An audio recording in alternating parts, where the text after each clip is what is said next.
Shrines and Sufi Legacy.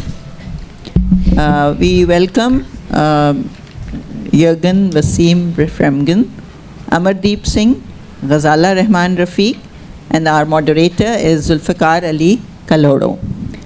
About Zulfiqar Ali Kalhoro is an anthropologist and head of the Department of Development Studies at the Pakistan Institute of Development Economics, PIDE, Islamabad. His main areas of interest are religion and folk and rock art of Pakistan, especially in Sindh. He has also been working on the representation of women in folk romance paintings of Sindh. His publications include Perspectives on the Art and Architecture of Sindh and Memorial Stones, Tharparkar. He is currently working on 2 books, Religion in Tharparkar and Saints, Sufis and Shrines, a journey through the Sufi landscape of Sindh. Please welcome all the participants. Thank you. Thank you very much. So as all of you know that topic is very interesting, but at the same time is very complex and difficult to discuss and define. So I'm honored to have with me 3 very distinguished panelists who are expert in their fields. On the extreme left, we have Jurgen Wasim Frembgen.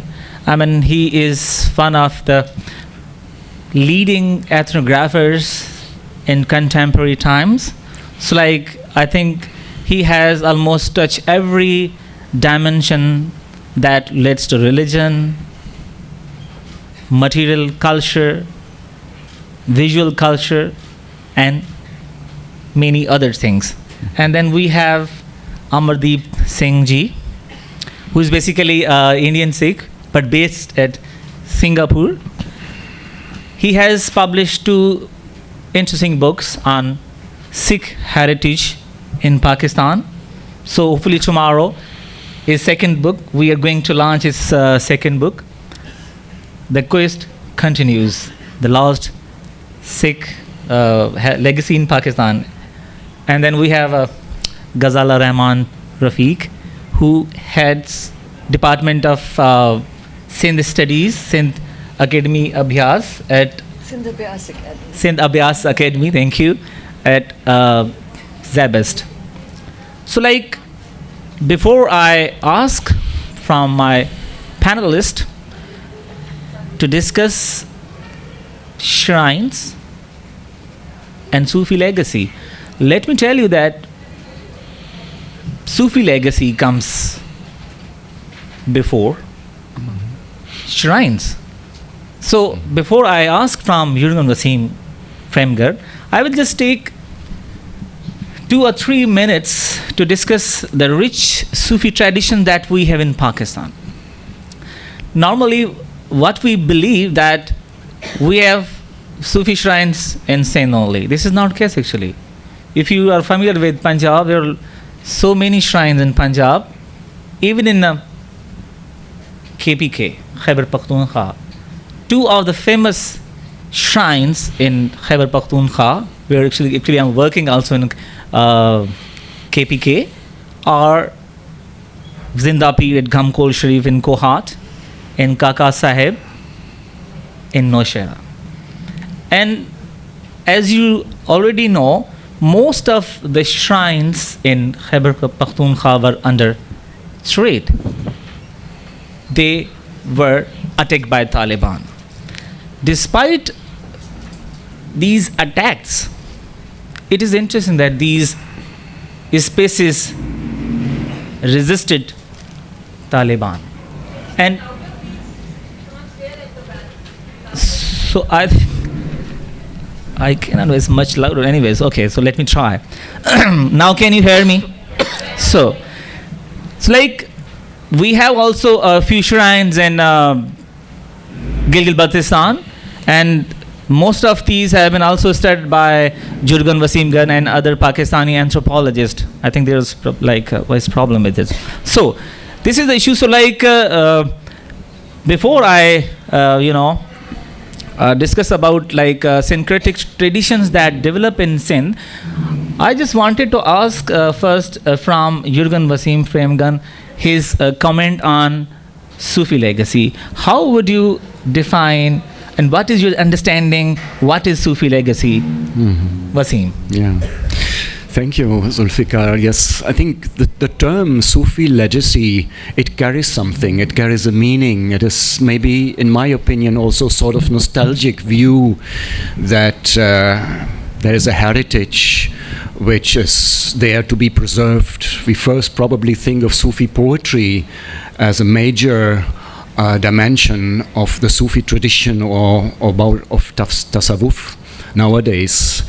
But you also mentioned there is an enormous complexity and a vast spectrum of Sufi tradition. We have the Sufi orders, the formation of the Sufi orders through history.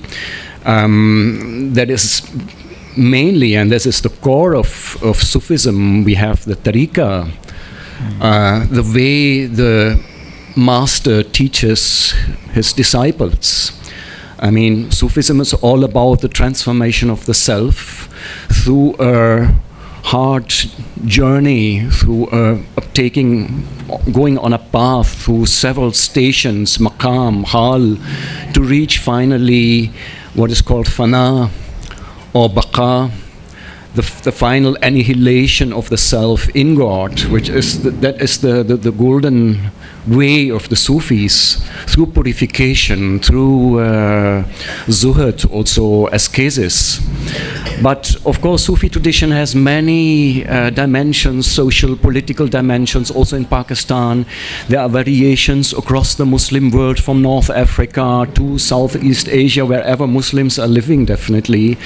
And I think the Sufi Islam as practice and as it evolved from Pakistan is different to Morocco, to Uzbekistan or other places. We have to keep this in mind, I think, and see this as an enormous contribution to diversity in the positive sense, that they are what I would love to call Islamic variations all over. So what is really the Sufi legacy? I think definitely what we can all be proud on is the poetry. And in my opinion, poetry is building bridges to tolerance, to sharing spaces, Muslims among each other at the shrines. The shrines, and we understand that both in that way, is more an outcome from the informal side of Sufism, the popular side, so to speak, related to pilgrimages also. So we want to highlight really the complexity of this. This is important. Yeah, if you wanted to more talk about the complexity, I mean, you can, if you wanted, because you see, generally our audience is not quite familiar with the complexity of the shrines. So first we define the Sufi legacy, that we now it is understood that how you have defined Sufi legacy. So now it would be very good if you give just ideally your point on the there is a teaching sheikh who really cares for his disciples within a Sufi lodge, in a khanqa or in a tekke, and this is the essential element of the Sufi tradition. But where do we find teaching sheikhs nowadays? I'm sure there are some, definitely, but in my opinion, if we focus and we see the shrines especially, it is a very ritualistic way, in the way the great Sufi masters from the olden times are venerated. And those who have inherited, so to speak, to use Max Weber's term of charisma, that there is an inherited charisma nowadays of the Sajjada Nishin and the Gadi Nishin, but there had been an original personal charisma of the very first great Sufi masters from Rose Park, here of course, then Baba Farid, Ali Hajveri, Sultan Bahu, Shah Hussain, Shah Latif, we are in Sindh, Kalandala Chabas, and so many others. But definitely what we call Sufi Islam has a political and social dimension. Is a social institutions caring also for the poor. There's always a langar. a continuous sacrifice that people offer and donate something, and the poor can share theirs, they can benefit from it. And of course, we also know that Sajjada Nasheens are feudal lords as well. We should not leave that out. There is a lot about economic power also exercised in that way. Now, my point is to emphasize that as long as there are puristic versions of Islam, as long as there are exclusivist ideas of a conservative Islam, this is Islam and the others are non-Muslims, or to say that some Sufis practice kufr, bid'ah, shirk, then Sufi Islam is seen with suspicion at best, or the shrines get under attack. This is what we observed. As long as we do not see in a positive way that there is a space for ambiguity at Sufi shrines also, where also minorities are accepted and welcomed and they find their place over there, then you see, this is the same mistake to divide in that way, not to accept this complexity. What the Western perspective of Sufism is actually, I mean, if you look into statements by BBC some years ago, or the way New Age Sufism is practiced in Western countries, particularly in the States, they are, so to speak, the good Sufis and the bad Muslims. There's a tremendous Islamophobia across Western Europe right now. But the Sufis, okay, we like these tolerant, peace-loving people who are focusing on harmony. But God knows, many people in the West, they don't know that Sufis are Muslims at all. If we consider how the Maulana Jalaluddin Rumi, his poetry and writings were, you see, received there. I mean, it was not clear to people in the West that he was a Muslim at all. And this is the problem, I think. Okay, thank you, Wasim. Actually, you already answered my question that I wanted to ask about the, in the eyes of the Western scholars, there's basically dichotomy. So for them, as he mentioned, good Sufi and bad Muslim. So like he has already responded. So now, after discussing Sufi legacy, I think let's move to discuss briefly about shrines.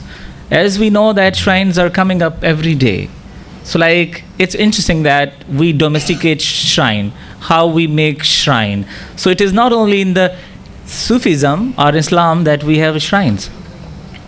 Shrines are in every religion, so be it Sikhism or Hinduism or Jaina religion, and all the the shrines of the different faiths or religions we do have in Pakistan. So like, it is interesting to see these development taking place in Pakistan.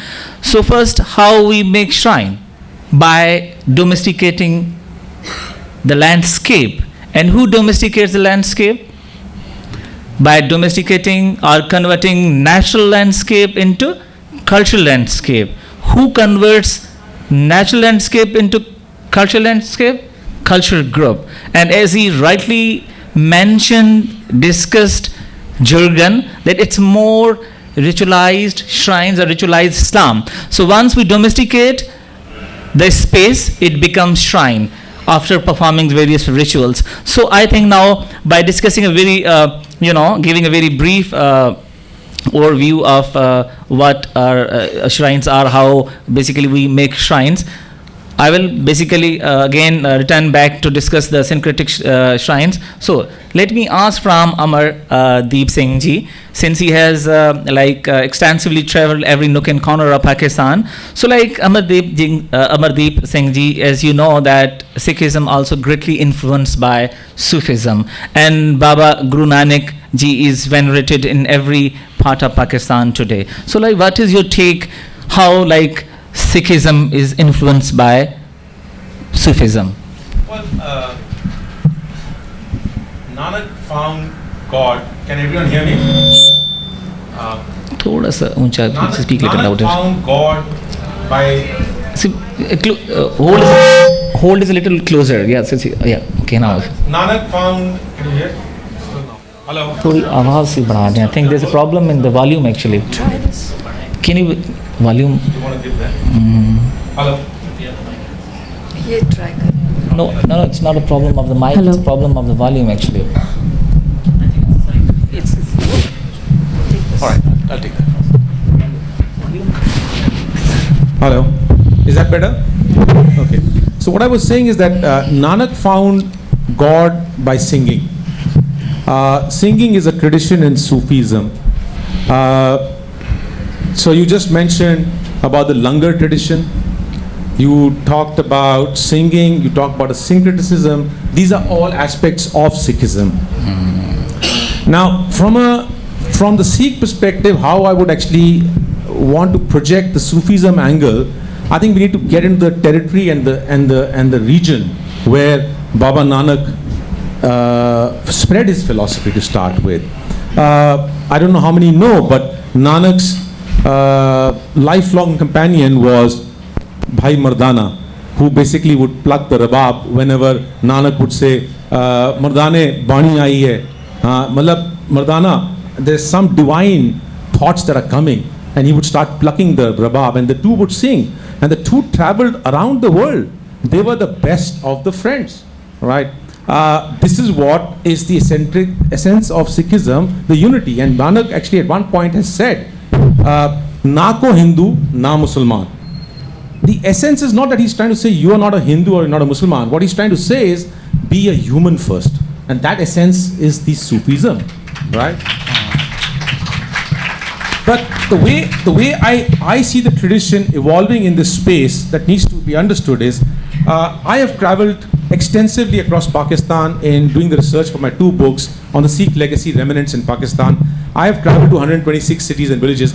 I can say I'm not an expert in Sufism, but I've been trying to map the remnants of the Sikh legacy. And what I've actually learned out of this is that my conditioning has been removed by travels across Pakistan over the last 3 years.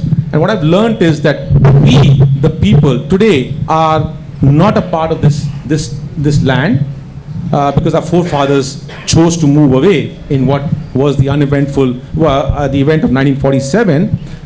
But yet, the region offers a lot in commonality. And the region is the region of the Indus. The Indus River, which ran from the Kashmir and right down to Sindh, is where the syncretic traditions came together. And I see 3 syncretic traditions which came together, and I see all 3 as Sufism. The traditions are basically, on this belt came Islam.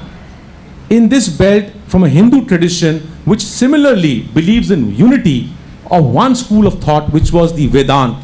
So I'm not talking about general Hindu system, but if you look at the philosophy of Vedant, that is the same as Sufism. And Guru Nanak came in with his Sikhism. Now the 3 thoughts emerged out here, but the difference between, let's say, the traditional approach to Islam or Judaism or maybe the Christianity is that they are monotheistic religions. And now today, if I read the script, the exponents of Sikhism, when they write, they define Sikhism as monotheistic. And I always say this, Sikhism and Sufism are not monotheistic. They are monism. And there's a difference between monotheism and monism. Monotheism is God is up there, the Son of God is here, and the people of God are here. But you cannot be God. Monism is what Sufism, Vedant, and Sikhism says. In Sikhism, in a Granth Sahib, there's a writing which says, Tohi Mohi, Mohi Tohi Antar Kaisa. What's the difference between you and me and you? Please help me understand. It's a tradition which probably comes in the Anal Haq, right? Yeah, I am. It's a tradition which in the Vedant comes as So Hum. Search the word So Hum. So Hum. We are the people of the Indus belt where our priests, our saints tried to eradicate the caste system, which was the foundation of these traditions out here in the culture, right? Our spiritual leaders tried to eradicate that, which is what Sikhism, which is what Sufism was doing. So, to me, there's a lot of similarities I see in the faith, but yet the unfortunate thing is, and I go back to this, with 1947 happening and communities moving out, there's, as I say, khichdi ban gayi hai, wahan ka yahan, yahan ka wahan, right? And in the process, the Sikhs themselves may not understand the correlation of the faiths, the syncretism, because religions, and they get ousted from the main lands where they actually evolved, start getting conditioned, they start getting high, boundaries start getting driven around them. And so today when you talk within my own people, they will find it hard to find the commonalities between Sufism, Sikhism, Vedanta, but I see it all the same.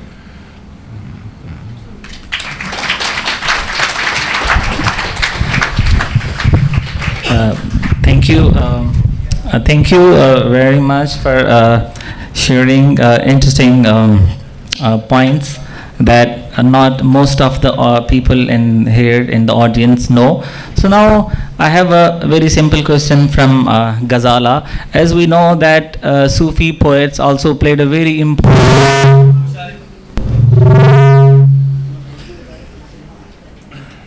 I think Sufi did not play an important role. Sorry, I take my words back.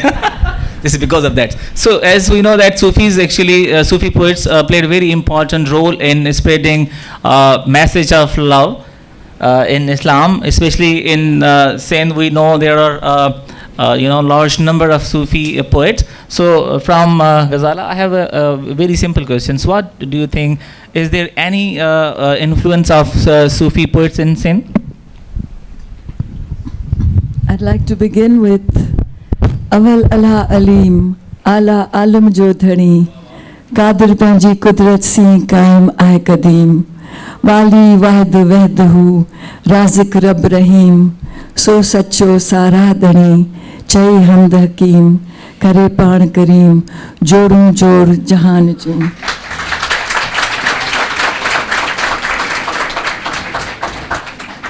What was your question? So now, actually, let me repeat actually and ask two questions now. So, what was basically role of Sufi poets in spreading the message of love? This is the first question, and the second question is like, if we read the poetry of Shah Abdul Latif Bhittai and other Sufi poets in Sindh, they actually use the characters of the women, and as we know that women's, as you know, in medieval Sindh, belong to the the very weaker section of society, but it is in Bhittai's poetry that we see that for Bhittai, women were the leading characters in all of his surs, be it Sur Marvi, Sasui, and so many others. So now, Okay. just I wanted to ask about like their role and the women's perspective in the Bhittai's poetry. Thank you, Zulfiqar. Please don't forget again. No, I remembered, but I wanted to point out, I have a lot of my students here, and we start every class with the words of Bhittai, as we do Sindh studies. The role of the poets was demonstrated by me just now when I spoke their poetry. The role of the poets, the Sufi poets, was to unite the people. And when you heard the words of Sain Shah Abdul Latif Bhittai extolling, praising God, it touched you, as it touches me every time. And I do forget for a moment where I am when I hear these words. Aval Allah Alim, you are, there is only the one. And that is the role of the poets. All their poetry the purpose is to bring people together. First, to bring you back to your own heart, and then to bring you close to the rest of humanity. And that is what the Sufi poets of Sindh and everywhere have always done. As for the role of women, Shah Abdul Latif Sain of Bhittai, of Bhit, he used the 7 heroines that he writes about to describe every kind of great human virtue. Almost all of them were symbols for man's eternal search.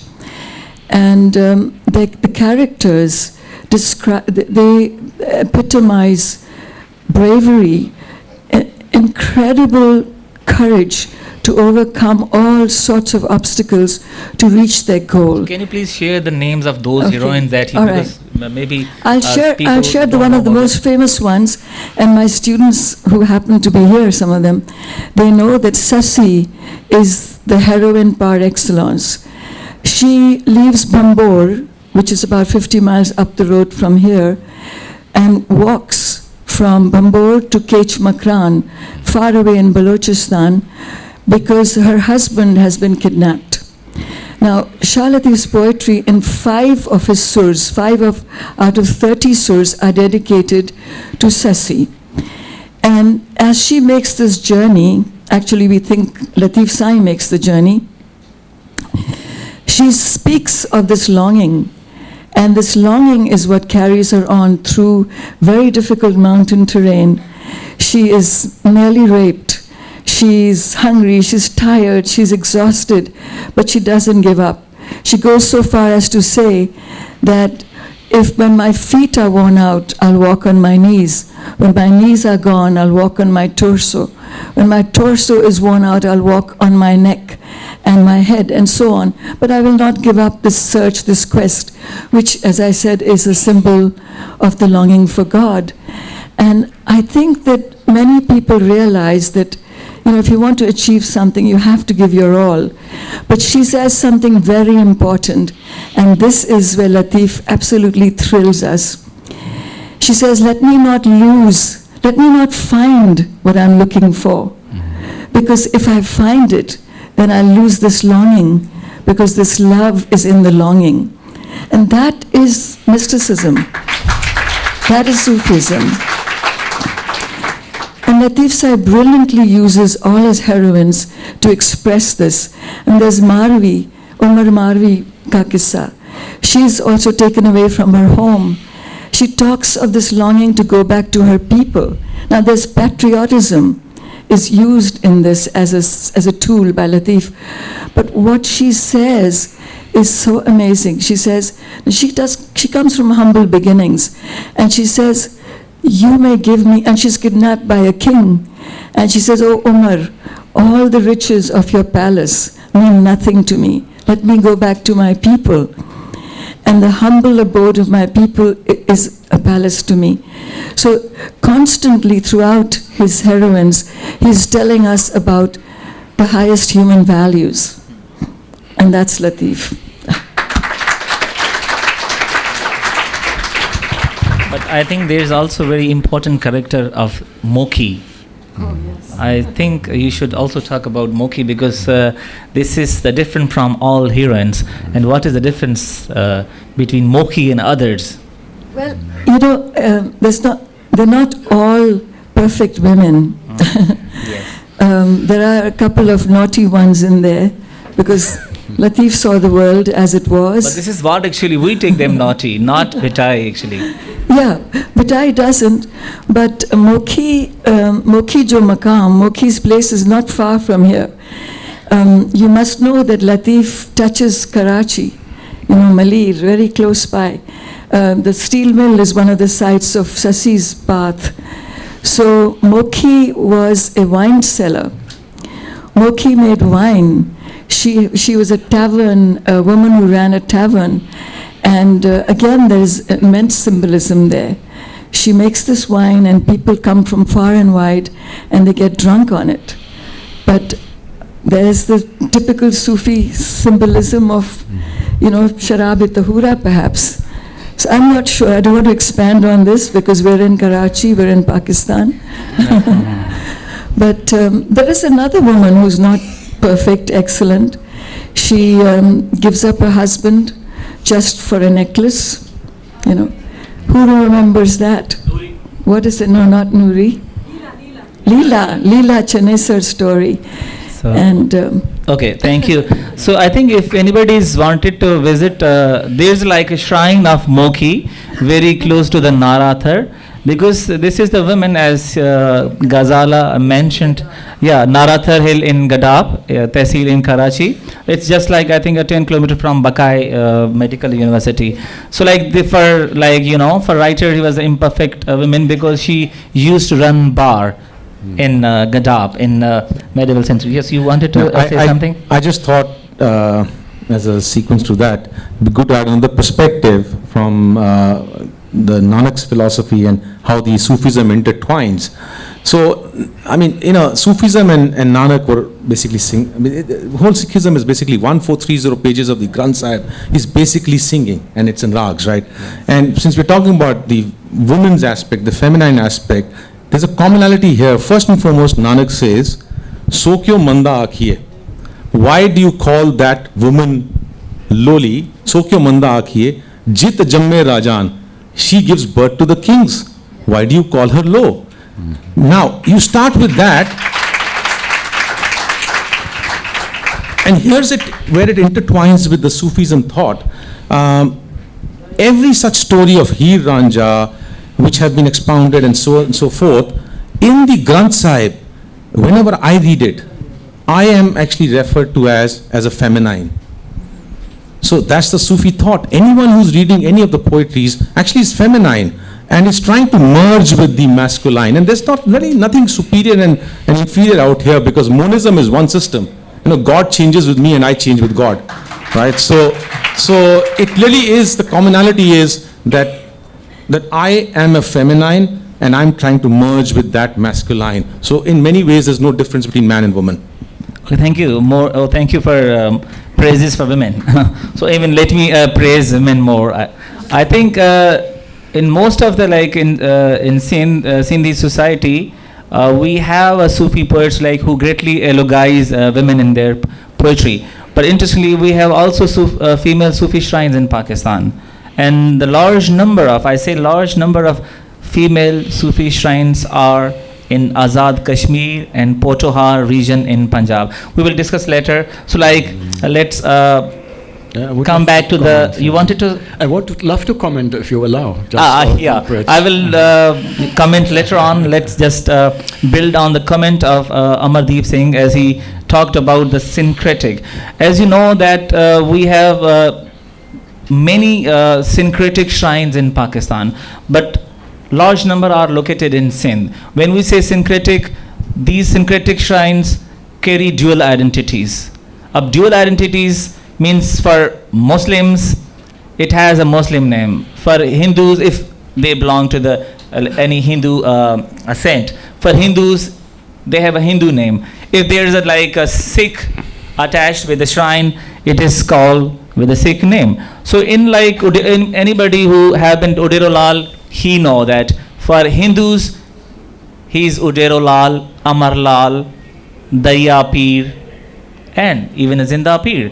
For Muslims, he is a Sheikh Tahir, also Zinda Peer. So even in Karachi, there is a shrine of Mango Peer. He was also a Ismaili saint who was converted by Kapri yogis. So this is very interesting that we have syncretic shrines, how these shrines developed, when basically these development took place. So I just wanted to have your point of view on this syncretic and shared spaces, as I recently read your article that you have written on Parker. Wasim, your comment on syncretic shrines. Yeah, thank you.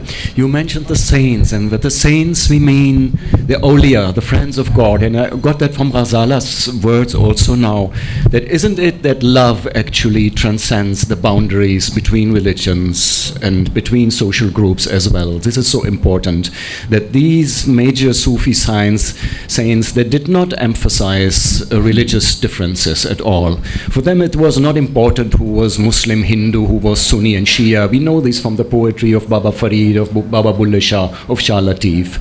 And therefore I am so irritated by what developed in the 20th century, since some decades now, this kind of prescriptive approach in the debate on Islam, that it is said how religion should be. Who is there to say that? I mean, a theologian wants to say that. Is there really only one clear meaning of religion? What do we know about God, about the Alam al-Ghaib, about the invisible world? Who would know that we rule out other groups and we say, you don't belong to us? Those saints we are talking about, and also in these syncretic cults, for them it was not important. They were on the threshold between being Muslim and Hindu. So I use two mics, fine, okay. So many of these saints, they were almost on the threshold between being Muslim and being Hindu. These are the words of Baba Bulleh Shah also. Sultan Bahu, they were all Sachal Samast. In their religious experiences of ecstasy, of Vajd, of Hal, they reached really beyond these mundane differences. And I think, therefore, the shrines we are talking about, and you mentioned, Zulfiqar, in the beginning, what is this kind of turning such a natural landscape into a cultural landscape? First we have the tomb of a saint, of a holy person, then there is definitely a tree, sometimes there is a well of water. It's turned sometimes, a shrine area is turned into a little paradise. It gives us a taste of paradise. We find sukoon over there. And Muslims are welcomed, Hindus, Sunnis, Shias, whoever, it's not of any importance. Mohabbat sab ke liye, nafrat kisi se nahi. If that is a Sufi saying, I don't know, but it is appropriated now all over the internet. You find it there. I don't know where it's coming from, but these are forms of what the scholars say, localized forms of Islam, vernacular Islam, and I think this is really the cultural heritage which should be protected, which is under attack, which is threatened. That people say we cannot be proud to reach out, to address the wali, the friend of God, as being an intercessor, in being closer to God. He is in that state of qurb, of this proximity to God. He can pass on our wishes in a more direct way to God. This is the concept of a saint in Christianity, Buddhism, Hinduism, wherever there are saints, definitely. And we have to protect these spaces which are shared spaces. Sometimes, Zulfiqar, and maybe you can yourself comment on it, we also contest it. At least in Sevan, at times it's not always around peace, but they also emphasize that they have certain rights at certain spaces to use it, and others are not to use it if it comes to processions. All right. Okay, thank you. So thank you very much for your comment.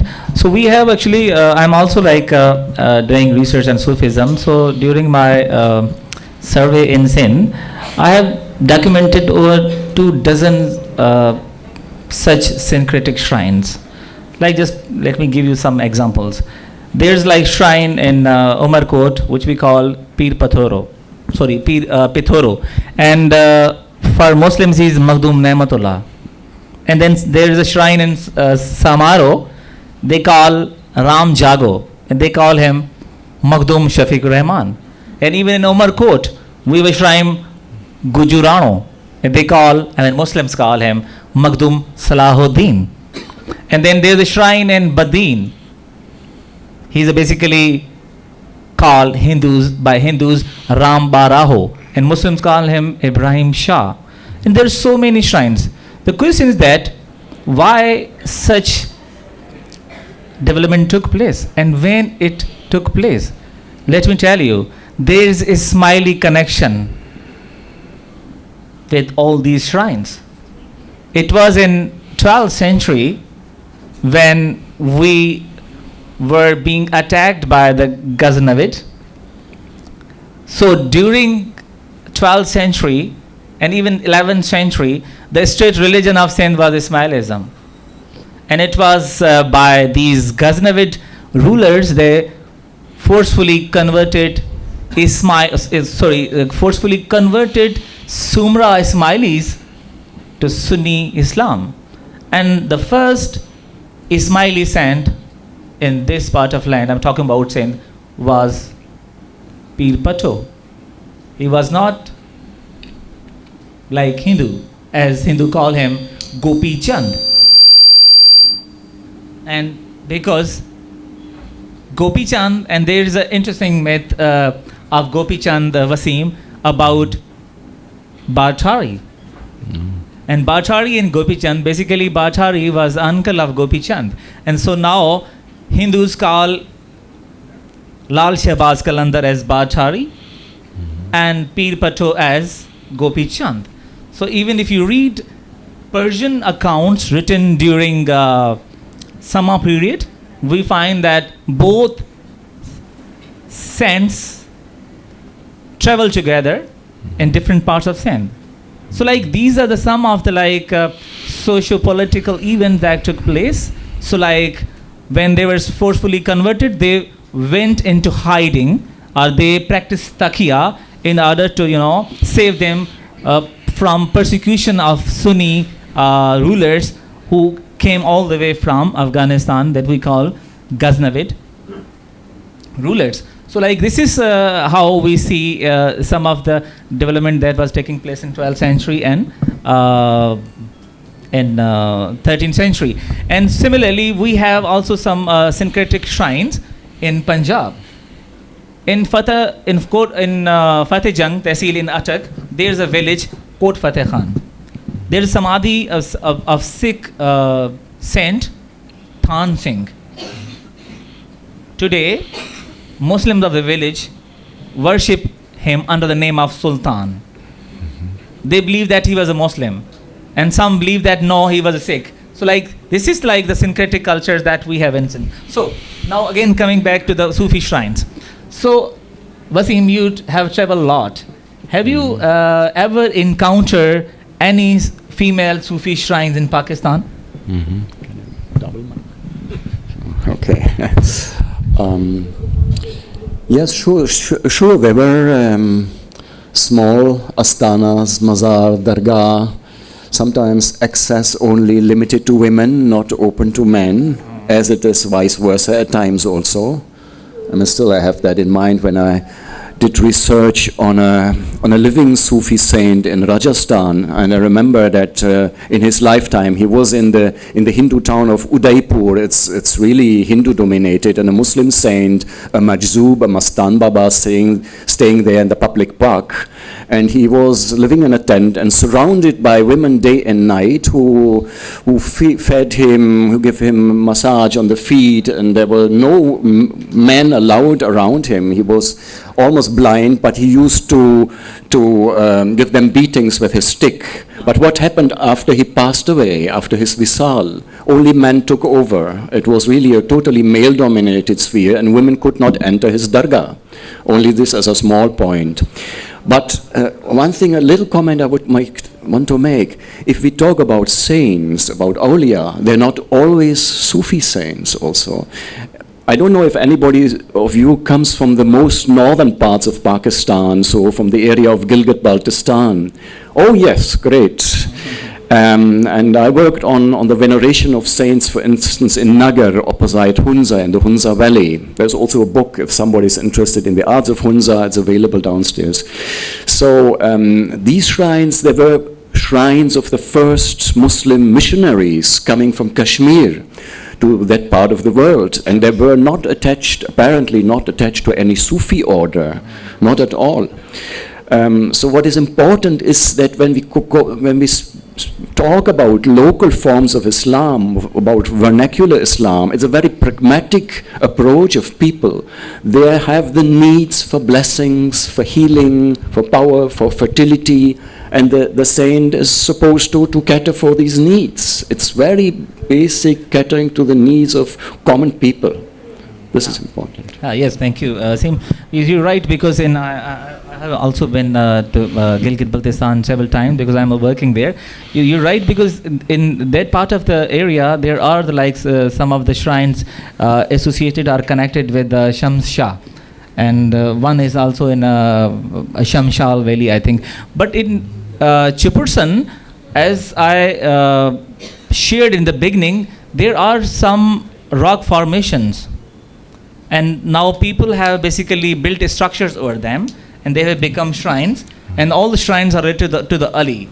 So Kadme Ali and the Kadme Rasul. So this is also very interesting concept when we talk about Sufism. So we have typology of the shrines. One is the shrine which is dedicated to the Sufi saint, and then there is the relics where we basically build a structure. Be it a Moe Mubarak, I think it's a Moe Mubarak in a Rohdi, where a sacred hair of Holy Prophet Muhammad has been kept. And then there are a large number of sacred shrines where we can find footprints. Anybody who has been to Jampir, I think there is like the Jampir. There are basically sacred footprints of one of the, I think, Ismaili Dai, I think Hassan Ali. If I'm wrong, please correct me. Hassan Ali.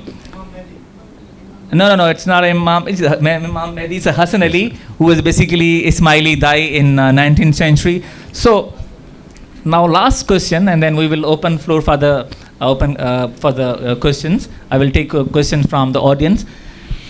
Recently, Aisha Siddiqa was saying in one of the festivals that Sufism cannot counter terrorism. It cannot be an antidote to intolerance. I think this he was like saying in International Tea Festival. Yeah. So, Wasim, your take on this. Can these Sufi spaces be antidote to intolerance, or can they counter extremism? Your take, and then Ghazala, your take, and then finally I will have a few comments from Amardeep. I think the message of the Sufi saints can definitely counter ideas of violence and can counters. So the message, the poetry is definitely something which should be emphasized in education, which we should cherish in that way. But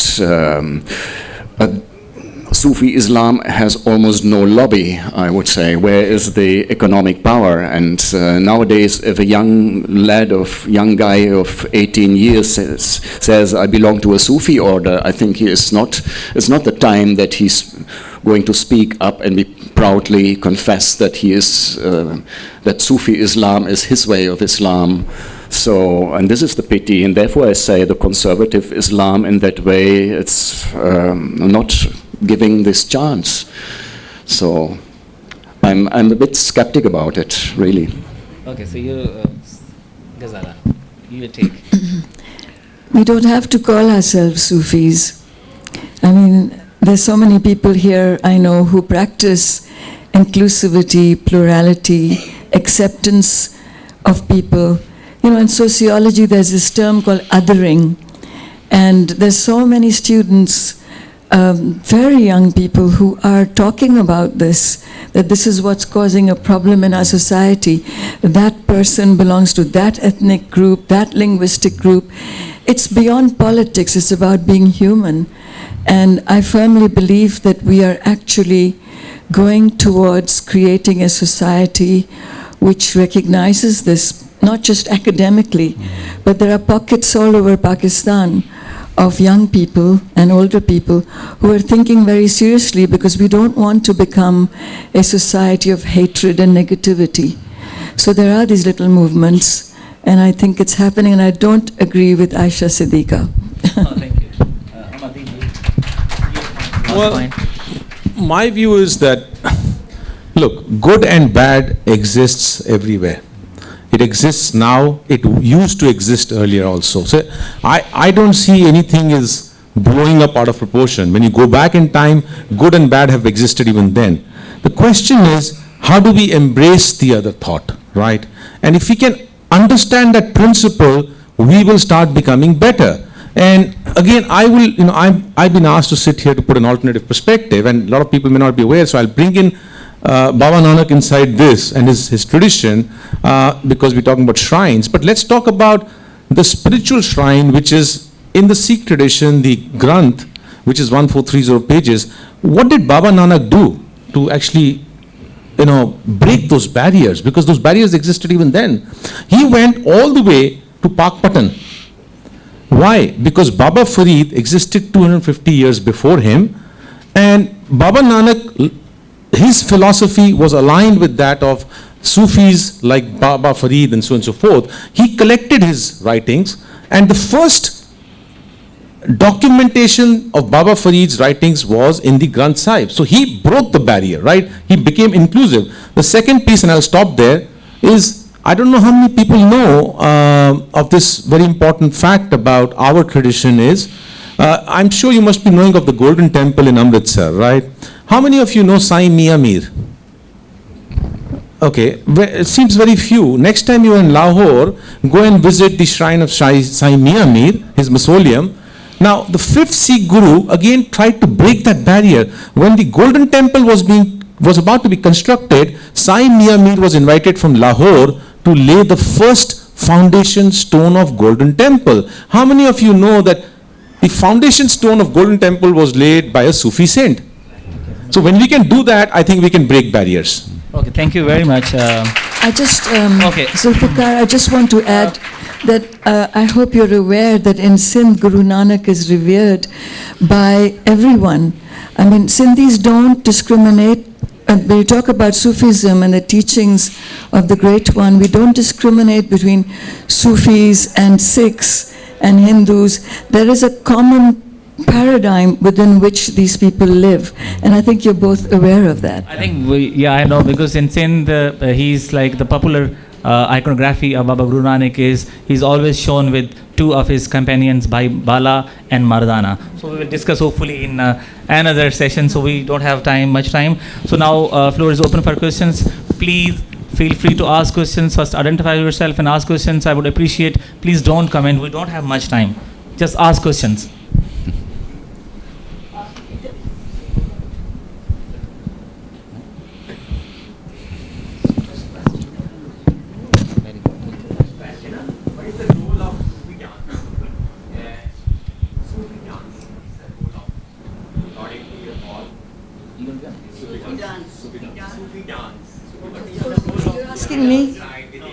You're asking me, Dhamal, you mean the Dhamal at Sevan or Sufi dance? Well, I think we all know that this is where you lose bodily consciousness and you unite your own inner state with Ilahi. I mean, whatever you think of it. I can't hear him. Jurgen. Yeah, it's all about, destroying the self, losing the ego, and through the dance going into a state of vajd or hal, into an altered state of consciousness, which easily allows to some sarkadama, so it's quite easily, to lose these connectedness with this world, with this mundane world. No? And therefore this spiral dance of Kalanda Lal Shabazz, same as Shams Tabriz was teaching it to Rumi, and they came from the same place, similar area from Azerbaijan. No? Tabriz, thank you. And that translates from religious boundaries. Dhamal. जी उसको वैसे ना बच्चे उसको दे दें mic दे दें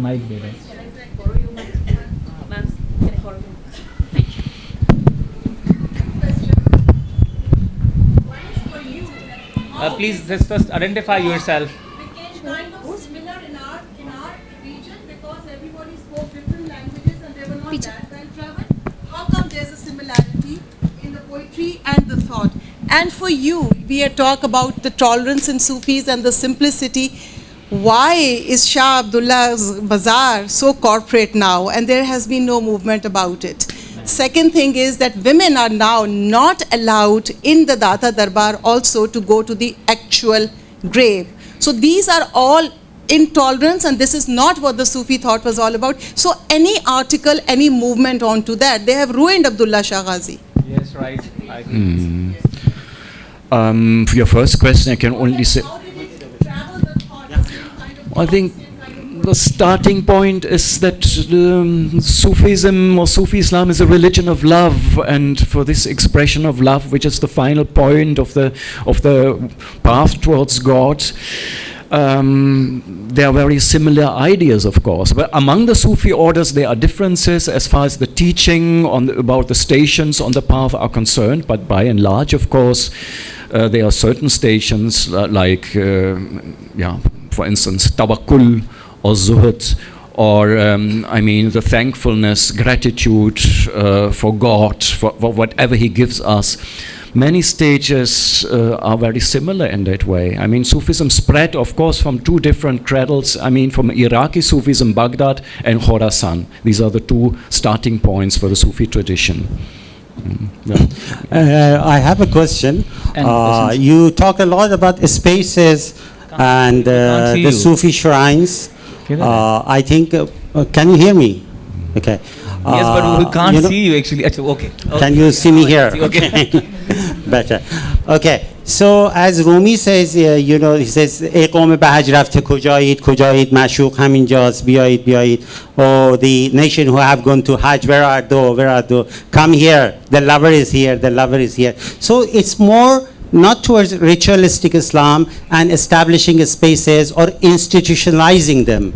Sufis have always been away from institutionalizing religion and, you know, jurisprudence and things like that. And what you said, that there's spaces are being more institutionalized in Pakistan right now. So what's your thoughts about that? I think in the formative period between the 9th and 11th century, there were still the major masters of the Sufi tradition who had their group of disciples and were just teaching them in Baghdad or wherever that was. But later, after the 12th century and after these masters passed away, it was really growing into an institution attached with a madrasa. Those masters were teaching at universities in those days. So it's and as in the No, I mean it's more about annihilation of self, but these are more identity. You are creating more identity, isn't it so? Yeah, but institutionalization is there simply. It's also a social institution.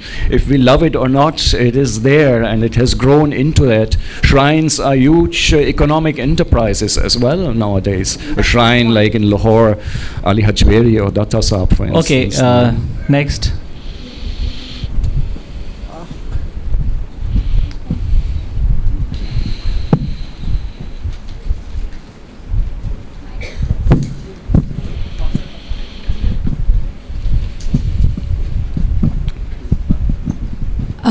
Assalamu alaikum.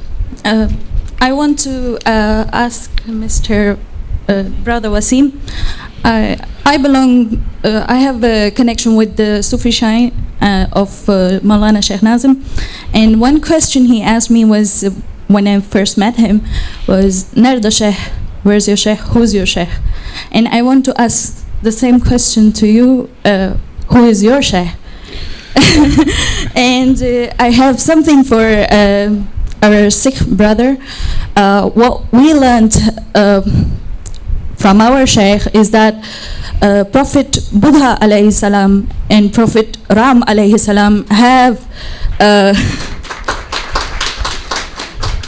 are prophets of Islam and are prophets of Allah. Their teachings were a little bit changed, but that doesn't change the spirit of it.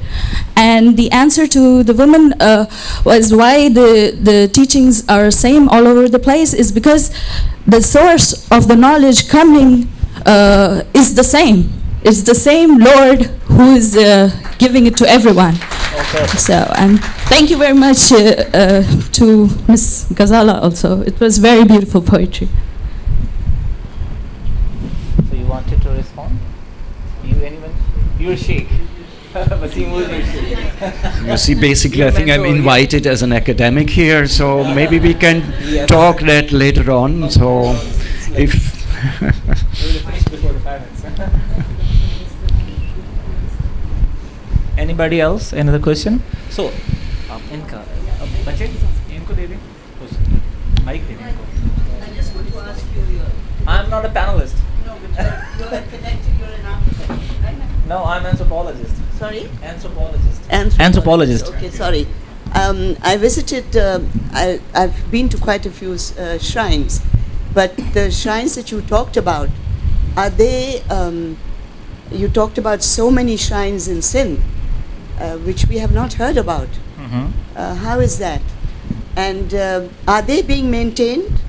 Because yes, when you go to Makli, which is the biggest necropolis in the world, and half of the tombs, and they've all been robbed. Nobody is maintaining them. So are these shrines being maintained? And yes. Can we go easily to see them? Yes, you can go to all of the shrines that I mentioned. So, like, problem is that nobody's writing on these shrines, and since we visit those like who are popular and which are very close, where we can just write and to reach the sites. So, like, the shrines that I mentioned can easily be reached For instance, Pir Patho is just 20 kilometers from Makli or Tata, and like Mango Pir is here in Karachi. You can go and visit the shrine of Mango Pir, and likewise the shrines of Pir Pithoro is not far away from Umarkot, and the shrine of the Rana Guju is located in the heart of city, and likewise the shrine of Ram Jago that I mentioned, it's in a Samaro Tehsil. So all shrine can be visited very easily, I think. What you can do, just hire a local guide.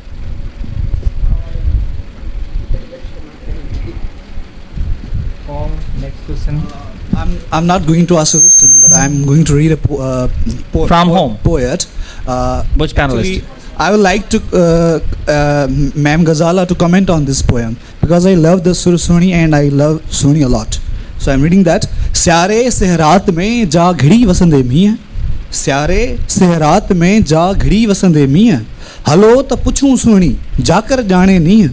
Jenkhe rato di mehari maname. I would like to I would request Ms. Ghazala to comment on this poem. No, what type of comment you wanted from her? Because this is like the poetry. I mean, what she can do, she will translate, or she wanted to the symbolism of But I, for the reason behind reading this poem is that I will like to hear from her, as many people can also hear about the Sunni as well. No, but you see, this is not on the Sunni sessions. This is session on the Sufi and shrines and legacy. If you wanted to comment, because we don't have, we have only 1 minute left. So now every woman is now Sunni, okay, in the Betai's poetry. You're leaving? Okay. Okay. So the last question, huh? We will take last question, then we will close the session. Mic there, right? In the end. So you come here.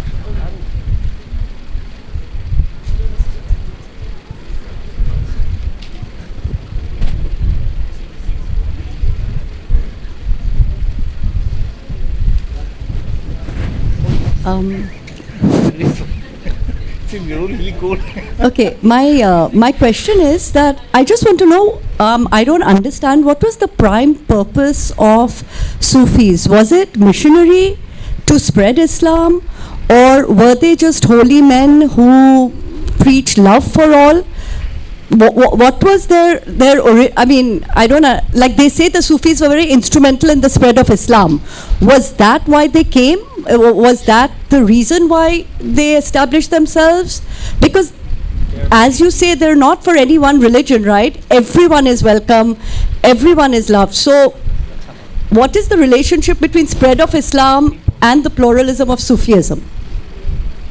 Wasim, this is your question. I mean, they wanted to experience God. No, but were they missionary in nature? Were they there to spread Yes, Islam? later on, of course, they spread the message of Islam. Okay. Becoming missionaries, definitely. But the first goal was a spiritual experience, an inner experience of God, of the dimension of God.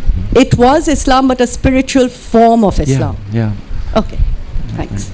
Okay, so now I wanted to close this session by thanking both my panelists and audience by by actively taking part. So thank you very much for everybody for coming there. Thank you. Ladies and gentlemen, thank you very much for attending this session. Our next session is Education of Girls, Perception and Realities in a Changing Pakistan. The participants are Rahat Kazmi, Sania Saeed, Nadia Naviwala, and the moderator is Riaz Kamlani. So if you would like, we'll be starting the session in the next 15 minutes. Thank you. Thank you very much.